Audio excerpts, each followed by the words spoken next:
datang di pembelajaran IPS SMP Negeri 12 Kota Magelang tahun pelajar 2022-2023. Perkenalkan, kami dari kelompok 5 kelas 8E yang anggotanya terdiri dari Kwanisha Almira Diaul Haq absen 22, Rehan Irianto Ilahudi absen 24, Valencia Ivequena absen 30. Pada video kali ini kami akan mempresentasikan materi IPS kelas 8 yang berjudul Pengaruh Monopoli dalam Perdagangan.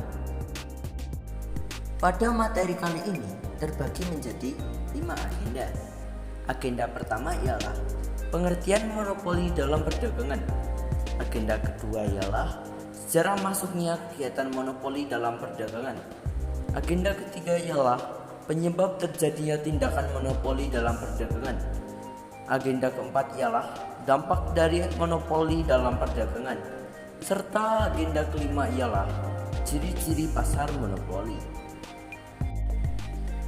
Apa sih monopoli itu? Monopoli adalah suatu pengusahaan pasar yang dilakukan oleh seseorang atau perusahaan untuk menguasai penawaran pasar yang ditujukan kepada para pembelinya. Sejarah masuknya kegiatan monopoli dalam perdagangan ke Indonesia. Penyebab kegiatan monopoli perdagangan dapat masuk ke Indonesia ialah ketika bangsa Eropa seperti Portugis dan Belanda melakukan penjelajahan samudra dan tiba di Asia. Mereka merasa menemukan daerah yang sangat kaya. Pasalnya, daerah di Asia, khususnya di Indonesia, merupakan wilayah penghasil rempah-rempah yang sangat dibutuhkan oleh bangsa Eropa.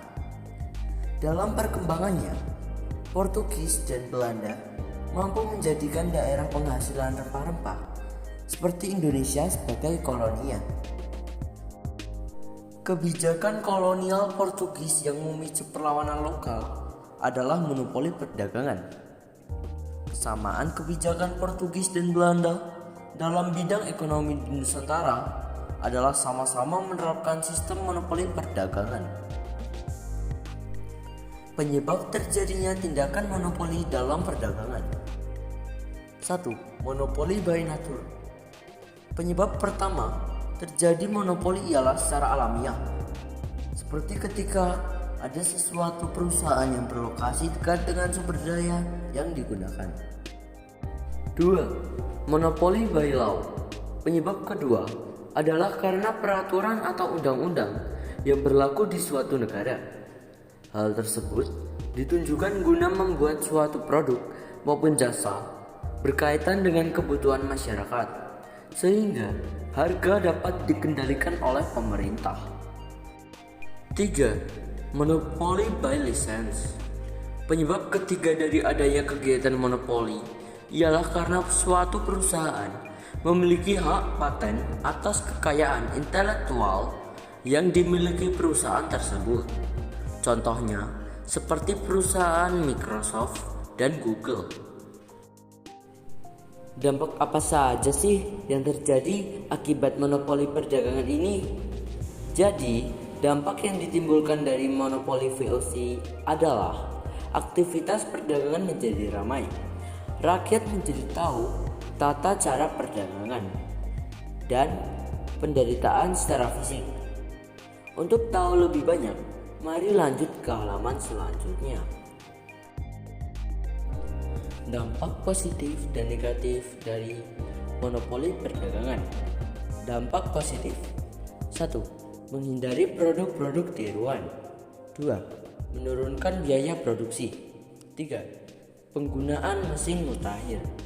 4. Menjaga kesinambungan stabilitas perusahaan. Serta 5. Mendorong peningkatan kinerja Departemen Penelitian dan Pengembangan. Dampak negatif. 1.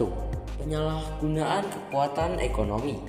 2. Kesenjangan dalam pembagian pendapatan. 3.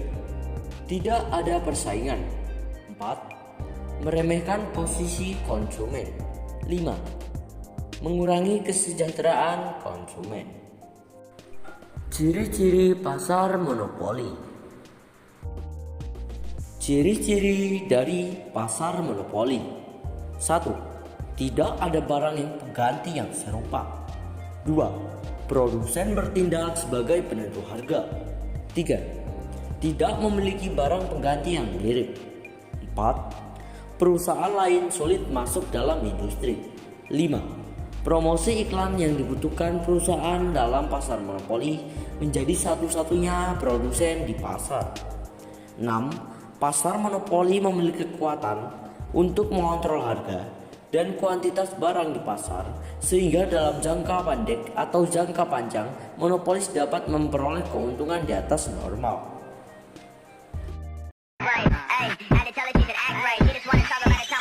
No, fuck your feelings. The way she took my song, it's a spiritual healing.